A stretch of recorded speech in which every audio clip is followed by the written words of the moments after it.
Magkano ang nagastos namin sa Minionland Restaurant here in Universal Studios Singapore? Hello, it's Mami Chrissy. Tara, samahan nyo kami magmerienda inside Universal Studios Singapore newest restaurant, Super Hungry Food Stand. I highly recommend na kapag kakain kayo sa mga restaurants around Universal Studios Singapore is huwag kayo sumabay during lunch hour kasi mahaba talaga yung pila. At dahil nga first time namin dito, syempre pinapili ko yung kids kung ano yung gusto nila. Madami ding table sa loob and available din yung high chair for your baby. Umorder na nga ako dito sa counter and Gcash card na nga lang pala yung ginamit ko pambayad for our bill. After few minutes of waiting time, ready na nga yung order namin. So we got this mini tots which cost us $12, French fries for $10, and this cute minion manta with chili crab sauce which is $12.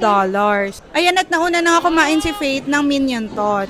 So our total bill is $34 or around 1,500 pesos. Sobrang mahal talaga ng pagkain inside Universal Studios Singapore kaya I highly recommend na mag-alat talaga kayo ng budget. At para maka-discount naman kayo sa inyong Universal Studios ticket, don't forget to book your tickets on Agoda and use our promo code CrazyAgoda for additional 5% discount. So kung gusto niyo mapanood ang full Universal Studios trip ko with the kids, don't forget to subscribe on our YouTube channel, Mami Crazy, and don't forget to save this and follow us for more. Thank you for watching. Bye!